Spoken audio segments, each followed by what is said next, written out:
And now, Diecast news and reviews on the Diecast Media Network. Well, hey there, folks. Chuck here, and I am really excited about this box. I opened it because I didn't remember what it was, and then I realized what it was and realized I need to record this. So this is from Big E Games is where I ordered this from, but I had talked on Diecast Breakdown before about Nick Eyre's, I don't know how to say this, Eyre's? E-Y-R-E-S? North Star military figures and his Implements of Carnage series for Gaslands. And I was so excited to see this product, and I really wanted to test it out for y'all, so I ordered a couple of them.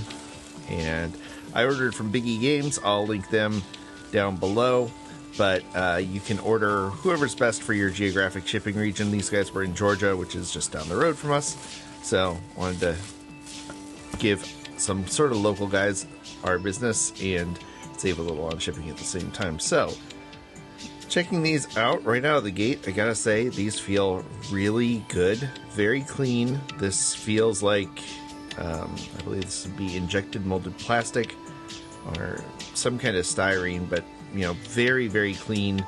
You know, there's no flash around the edges here. Got some mold markings along the sides of the figures, but that's to be expected. And really cool stuff. So I'm gonna bust out this True 164 Dodge Conquest from Auto World and see how things stack up, because they said that they were roughly Hot Wheels scale. So I wanted to see how these motorcycles would look next to a full-size car, and that looks pretty close. The Conquest was a little car, and these look like, you know, that would be a slightly larger than a Chrysler Conquest tire, which would have been, I believe they used like 13 or 14 inch wheels on those guys.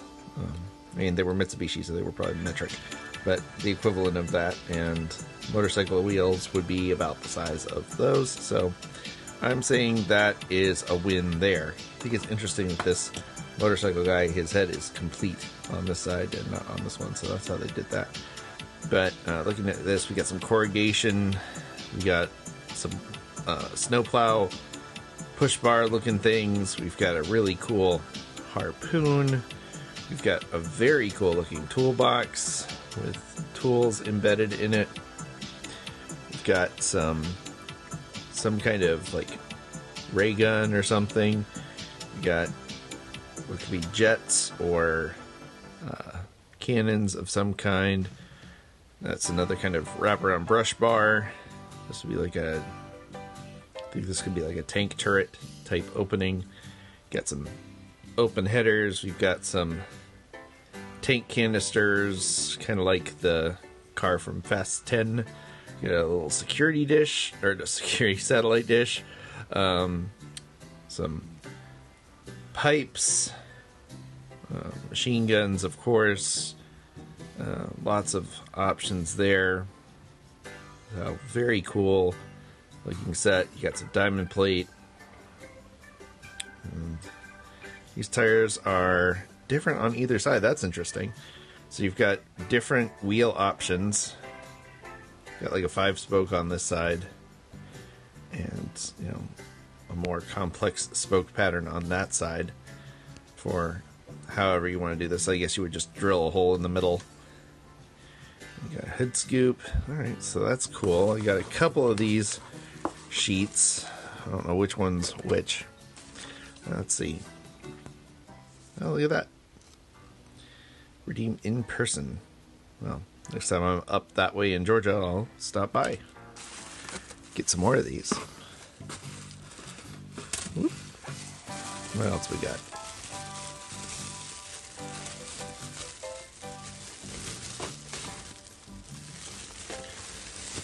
And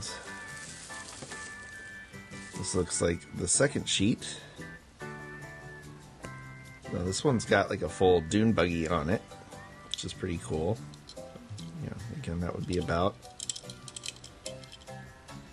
you know, the size of a small car. And more figures. Got a barrel, got some jerry cans, front and back on those. This thing's front and back. It's got the roll cage, wheels for it, smaller ones, bigger ones, another oil barrel, more jerry cans. So, very cool. It even looks like there's a, check this out, there's a little RC guy for remote detonation. So that would be, about trunk size. So that is very, very, very cool. Love that a lot. I didn't even notice that when I was looking to buy this thing. Some kind of like motorcycle tail end. That's very cool. You can add that to the back of a vehicle. Have it have a single wheel in the back. So yeah, all in all, pretty impressed with these kits. These are very fun, and I'm very much looking forward to building them. So be sure to like, subscribe, hit the bell, all that good stuff, so you can see me put these to use in a future build video or two. And again, check out Nick and his company, North Star Military Figures. Link will be in the description below. He's UK based, but there are plenty of dealers in the US providing these. So be sure to check those out. And as always, I want to thank you for coming along with me for the ride. So until next time, stay fresh, cheese bags.